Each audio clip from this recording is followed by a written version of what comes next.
Hello నా ప్రియ సోదరి సోదరులారా, హల్లెలూయా. మీరంతా బాగున్నారా? ప్రభు అయిన యేసుక్రీస్తునందు మనకెన్నెన్నో ఆశీర్వాదాలు పుష్కలంగా ఉన్నాయి. ఆయన ఇచ్చిన ఆశీర్వాదాలను అనుభవిస్తున్నాము. అంతేకాదు, ఆశీర్వాదాలు ఇచ్చే ఆయనను కూడా అనుభవిస్తున్నాము. యేసు ప్రభు మనకెన్నో సత్యాలు బోధించాడు. ఆయన సత్యాలను తీసుకొని ఆయన వదిలిపెడతామా? ఆయన బోధించే సత్యాలు ప్లస్ సత్యాలు బోధించిన ఆయన, ఆ మొత్తం మనకు కావాలి. చాలామంది క్రైస్తవులు ఎందుకని బలహీనంగా ఉన్నారంటే, ఆయన బోధలను స్వీకరిస్తారు కానీ బోధ చేసిన ఆయనను పక్కన పెట్టేస్తారు. చాలామంది యేసు ప్రభువుకు మేమేమి ప్రతికూలం కాదని చెప్తారు, ఆయన బోధలు మాకు ఇష్టమే అంటారు. కానీ బోధ చేసిన యేసును మీరు ఎక్కడ పెట్టారు? మన జాతి పిత అంటామే గాంధీ మహాత్ముడు. ఆయన యేసు ప్రభు బోధలు బాగా ఇష్టపడేవాడు. సబర్మతి ఆశ్రమంలో యేసు ప్రభు కొండ మీద చేసిన ప్రసంగం అంతా ప్రతిరోజు పారాయణ చేసేవాడు. కానీ యేసు ప్రభువును ఎక్కడ పెట్టాడు? ఆయన బోధలను స్వీకరించాడు, కానీ యేసు ప్రభువును అల్లంత దూరాన్నే ఉంచాడు. మన దేశంలో చాలామంది ఉన్నారు, వారికి యేసు ప్రభు బోధలంటే ఇష్టం, కానీ ఆ బోధ చేసిన యేసు ప్రభువును పక్కన పెట్టేస్తారు. ఆయనకు కమిట్ అయిపోరు, ఆయనకు సబ్మిట్ కారు, ఆయనకు చెందినవారు కారు. అందుచేత సంపూర్ణ ప్రయోజనాన్ని పొందలేకపోతున్నారు. ఈ రోజున నేను మీకు బైబిల్లో నుండి ఒక ప్రాముఖ్యమైన వచనాన్ని జ్ఞాపకం చేస్తాను. 1 కొరింథీ 7వ అధ్యాయం 29 నుండి 32వ వచనం వరకు అపొస్తలుడైన పౌలు ద్వారా పరిశుద్ధాత్మ పలుకుతున్న మాట. సహోదరులారా, నేను చెప్పేది ఏమనగా, కాలము సంకుచితమై ఉన్నది. ఈ రోజున కాలం అంటే మీ చేతికున్న గడియారం కాదు. కాలానికి యేసు ప్రభువే దేవుడు. కానీ రాను రాను మన యొక్క సమయము, మన కాలము సంకుచితమైపోతున్నది. Time is almost up. Time అయిపోతుంది, టైం గడిచిపోతోంది అని హెచ్చరిక చేస్తూ, భార్యలు కలిగిన వారు భార్యలు లేనట్లుగా, చూచారా, భార్యలు గల వారికి ఒక గొప్ప హెచ్చరిక. నా భార్య, నా పిల్లలు, నా కుటుంబం. కానీ భార్యలు కలిగిన వారు ఇక భార్యనే సంతోష పెట్టడం కోసం, కొంతమంది పెద్ద పెద్ద ఉద్యోగాల్లో ఉన్నారు. ఇంట్లో భార్యల ఒత్తిడి వల్ల కొంతమంది చేయకూడనివి చేసిన వారు ఉన్నారు, లంచాలు పట్టిన వాళ్ళు ఉన్నారు. ఎందుకంటే కుటుంబం కోసం అది కావాలి, ఇది కావాలి. ఇక కొంతమంది భార్యలు అయితే భర్తల ప్రాణాలు తీస్తారు. ఎక్కడన్నా కొత్తవి చూచారనుకో, అది కొనేదాకా వదలరు. నా దగ్గర డబ్బు లేదు బాబు, డబ్బు లేకపోతే బాకీ తెచ్చైనా సరే మీరు కొనక్కు రావాలి, అంతే. వీళ్ళు కూడా భార్యలను సంతోష పెట్టడానికి నానా యాతన పడతారు. ఎందుకంటే తప్పదు. నీవు పెళ్లి చేసుకున్నావంటే అందులో కమిట్మెంట్ ఉంది, నీవు ఆమెను తృప్తిపరచాలి అని. అందుకని పెళ్ళి కాకముందే జాగ్రత్తగా ఆలోచించి సరైన వ్యక్తులను మనము అనుకోవాలి పెళ్ళి కాని వాళ్ళు. ఆమె ఆశలు, గొంతెమ్మ కోరికలు అన్నీ తీర్చడానికి కూర్చుంటే నీ ఆధ్యాత్మికమైన విద్యుక్తాన్ని నీవు నెరవేర్చలేకపోతున్నావు. అందుచేత ఒకటి జ్ఞాపకం ఉంచుకో, ఎవరూ శాశ్వతం కాదు. యెహెజ్కేలును దేవుడు పిలిచాడు. యెహెజ్కేలు అతని యొక్క భార్య చాలా అందమైంది. నీ కన్నులకు ఇంపైన ఒక వ్యక్తిని నేను తొలగిస్తున్నానన్నాడు. ఎందుకు అంటే నాశనం ముంచుకొస్తోంది. అప్పుడు నీకు కడుపు కోత, సంతానం కలుగుతారు, అందరూ హతమైపోతారు, నువ్వు భరించలేవు, అందుకని ఆమెను తొలగిస్తున్నానన్నాడు. కొంతమంది పెళ్ళయింది మొదలుకొని భార్య చుట్టూరానే తిరుగుతుంటారు. మీరు పైకి రోదసికి ఒక రాడార్ను పంపించండి, అందులో ఉన్న వాళ్ళకి ప్రాణవాయువు అయిపోయిందనుకోండి, కిందికి రారు, అక్కడే గుండ్రంగా తిరుగుతుంటారు. అలాగే కొత్తగా పెళ్ళైన వాళ్ళు భార్య చుట్టూరా అలాగే తిరుగుతుంటారు. ఇక్కడ ఒక గొప్ప హెచ్చరిక ఏమిటంటే, భార్యలు గలవారు ధన్యులు, కానీ జాగ్రత్త, అంతా మీ భార్యల మీద, మీ కుటుంబం మీదనే కేంద్రీకరించుకొని కూర్చోవద్దు. మీకు ఆధ్యాత్మికమైన బాధ్యతలు ఉన్నాయి, మీరిద్దరూ కలిసి వాటిని నెరవేర్చుకోవాలి. అందుచేత ఏడ్చేవారు ఏడవనట్లుగా, ఊరిక దుఃఖం చేత ఏడ్చి కుమిలిపోవద్దు. కష్టం ఎక్కువ కాలం ఉండదు. అర్ధరాత్రి అనుకోవాలి, తెల్లవారుతుంది, చీకట్లు పోతాయి అనుకోవాలి, కానీ అలాగే ఏడుస్తూ చీకటో అనుకోవద్దు.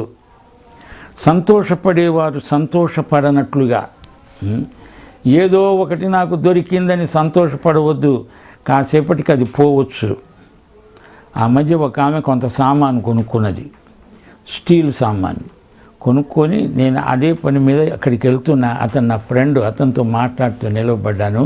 ఆమె అంటోంది, అయ్యా నేను కొనుక్కున్న పాత్రల మీద నా పేరు చెక్కండి అంటోంది.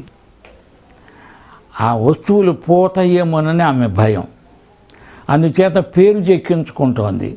నేను అక్కడ నిలవబడి అన్నాను, అమ్మా ఆ పేరు నీవు దాని మీద చెక్కినంత మాత్రాన దొంగోడు వదిలిపెడతాడా దాన్ని? ఆ పేరుతో సహా వాడు కొట్టేస్తాడు అన్నాను. అంటే ఆమె నవ్వి, అయినా నా తృప్తి కోసమయ్యా పేర్లు వాటి మీద చెక్కించుకుంటున్నానంది. ఒక చోట ఏం జరిగిందిట, ఒక దొంగ వస్తున్నాడని తెలిసింది ఆ ఇంటి యజమానికి. ఒక కొత్త రకపు కెమెరా, సెన్సిటివ్ కెమెరా తెచ్చాడు ఎక్కడి నుంచో. వాడు ఏ టైంలో వస్తాడు కూడా తెలిసింది ఆచూకి. కనుక వాడు వచ్చేటప్పుడు ఆటోమేటిక్ కెమెరా అంతా సెట్ చేసి ఉంచాడనమాట. దొంగోడు రానే వచ్చాడు, కానీ ఆ వచ్చినోడు కెమెరాల దొంగ. వాడు ఆ కెమెరాయే పట్టుకుపోయాడు, చిక్కు వదిలిపోయింది. అందుకని కొనేవారు తాము కొన్నది తమది కానట్లుగా ముందుగానే అనుకోవాలి. ఇది ఎప్పుడో ఒక రోజు పోతుంది అనుకోవాలి.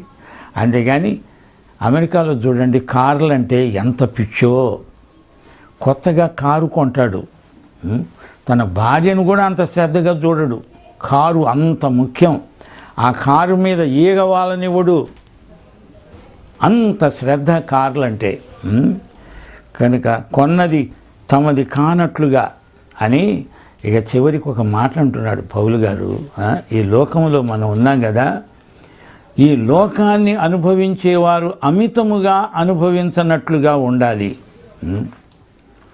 ఈ లోకములో ఉన్న మంచివి అనుభవించు, అందులో తప్పేమీ లేదు. మీకు ఈ కథ బాగా తెలుసు కదా, ధనికుడు లాజరు కథ.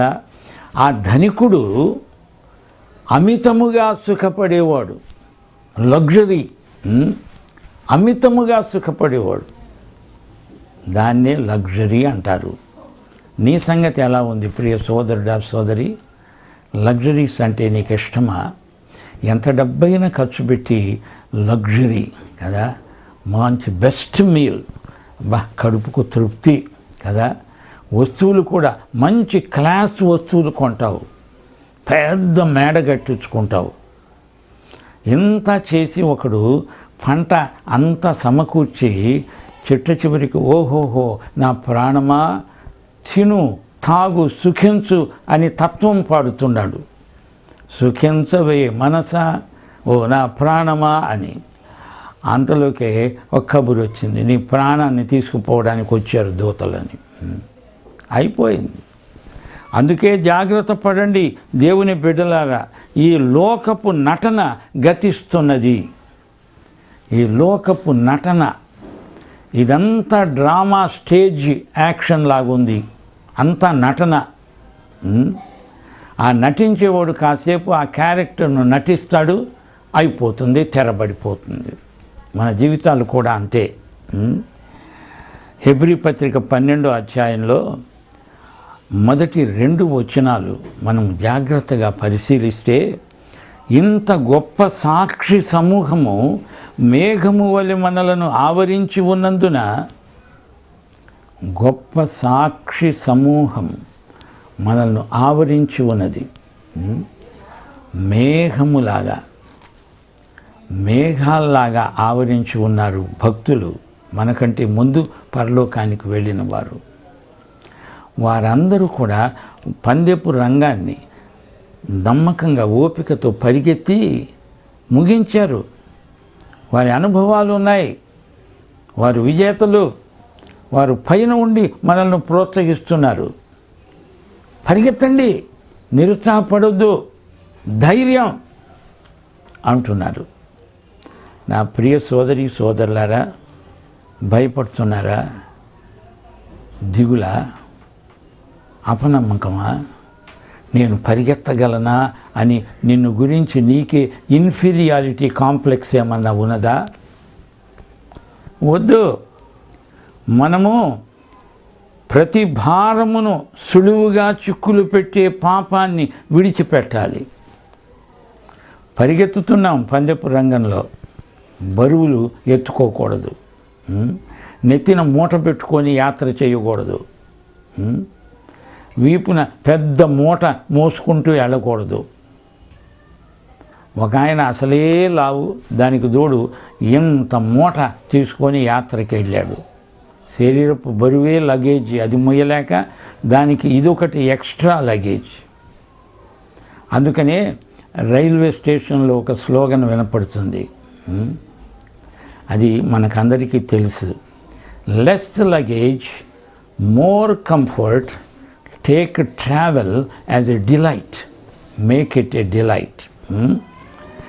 కనుక విశ్వాసమునకు కర్త, దానిని కొనసాగించేవాడు అయిన యేసు వైపు చూద్దాం, యేసు వైపు ఫోకస్ చేస్తాం. మన విశ్వాసానికి ఆయనే కర్త, ఆథర్. మన విశ్వాసానికి ఆయనే కొనసాగించేవాడు, పర్ఫెక్టర్. మన విశ్వాసకర్త, విశ్వాసమును కొనసాగించేవాడు యేసు. ఆయన వైపే చూడండి, ఫోకస్ తప్పిపోకూడదు. అటే చూడండి, అటు ఇటు చూడొద్దు. మీకు తెలుసు కదా, పేతురు అటు ఇటు చూచి మునిగిపోయాడు, నీళ్ల మీద నడవలేకపోయాడు. యేసు వైపే చూస్తూ మనము పైకి పైకి వెళ్ళిపోగలం. చూస్తూ చూస్తూ మళ్ళీ అటు ఇటు చూచావనుకో కిందికి పడిపోతావు. ఎందుకంటే భూమికి గురుత్వాకర్షణ శక్తి ఉంది, నిన్ను గుంజేస్తుంది. కానీ యేసు వైపు చూస్తుంటే రియాక్షన్ వచ్చేస్తుంది, మనం పైకి పైకి పైకి లాగబడతాం. అవునా? పదండి పోదాం పైకి పైకి అనే నినాదాలు చేతాము. మన యొక్క పందెపు రంగాన్ని సహనముతో, పందెాన్ని ఓపికతో పరిగెత్తుదాం. అవును, యేసు ప్రభు కొండ మీద ప్రసంగం చేశాడు కదా. ఆ ప్రసంగంలో నాకు అనిపిస్తోంది ఎక్కువ ఆర్థిక విషయాలు మాట్లాడాడు ఆయన. డబ్బును గురించి ఎక్కువ మాట్లాడాడు. ఎందుకని అంటే ఈ లోకంలో మనకు కలిగే శోధనలన్నిటిలోకి గొప్ప శోధన డబ్బు శోధన. ఇండియా దేశపు సంఘానికి అన్ని వరాలు ఉన్నాయి, అన్ని తలాంతులు ఉన్నాయి. ఇండియా దేశపు సంఘము పడిపోయిందంటే ఒకే ఒక కారణంలో పడిపోవాలి, అదే డబ్బు. మనీ శోధనలో పడిపోవాలి, కానీ ఇంకా ఏది పడిపోవడానికి వీలేదు. మన దేశపు సంఘములో అన్నీ ఉన్నాయి. ఎందుకంటే అసలే థర్డ్ వరల్డ్ కంట్రీ. ఈ డబ్బు పిచ్చి అందరికీ కొంచెమో గొప్ప ఉంది. వేపకాయంత వెర్రి ఉన్నది అంటారు కొంతమందికి. మనోళ్ళకు కూడా డబ్బు పిచ్చి చిన్నప్పటి నుంచి తల్లిదండ్రులు కూడా ఉగ్గుపాలతో రంగరించి పోస్తున్నారు. ఏదన్నా ఉద్యోగం చేసుకోరా, డబ్బు సంపాదించరా అని తల్లిదండ్రులు నేర్పుతుంటారు. ఎంత భయంకరమైన పరిస్థితి ఇది. డబ్బు కాదు మనల్ని బ్రతికించేది. మనము డబ్బును సంపాదిస్తాం కానీ డబ్బు మనల్ని సంపాదించదు. దేవుడు మనకు కావాలి, డబ్బు కాదు. ఇదే ప్రార్థనతో ఈ చిన్న సందేశం ముగిస్తున్నా. అందరూ తలలు వంచండి. మహిమగల దేవా, నీకు వందనాలు, కృతజ్ఞతాస్తుతులు. మేము డబ్బు మనుషులం కాదు, యేసు మనుషులం. డబ్బు మా దేవత కాదు, యేసు మా దేవుడు. యేసు చెప్పినట్లు చేస్తాము కానీ మా బ్యాంకు బ్యాలెన్స్ చెప్పినట్టు చేసే మనుషులం కాదు. డబ్బు లెక్కే లేదు. యేసు, నీవు మాకుండగా చాలా చౌకబారు ఆస్తి డబ్బు. చరాస్తి కానీ స్థిరాస్తి కానీ వాటిని లెక్క చేయము, నీ వైపు చూస్తాము. మాకు కావలసిన దానికంటే ఎక్కువే నీవు ఇవ్వగలవు. నీ మీద నమ్మకం తప్పినప్పుడు ఆ ఉన్నది కూడా పోతుంది. అట్టి ప్రమాదంలో మనుషులు పడిపోతున్నారు. కృప దయచేయమని నీ బిడ్డలు ఈ ధన పిశాచిని గెలుచున్నట్లు కృప దయచేయమని, మహిమ పొందమని యేసు నామమున ప్రార్థన చేస్తున్నాం తండ్రి. ఆమేన్, ఆమేన్. మన ప్రభు అయిన యేసుక్రీస్తు వారి దివ్యకృప, తండ్రి అయిన దేవుని పరమ ప్రేమ, పరిశుద్ధాత్మ యొక్క అన్యోన్య సహవాసము, సమాధానము, సంతోషము, సహాయం మనకందరికీ శాశ్వత కాలము, నిత్యత్వము పర్యంతము తోడై ఉండునుగాక. ఆమేన్, ఆమేన్.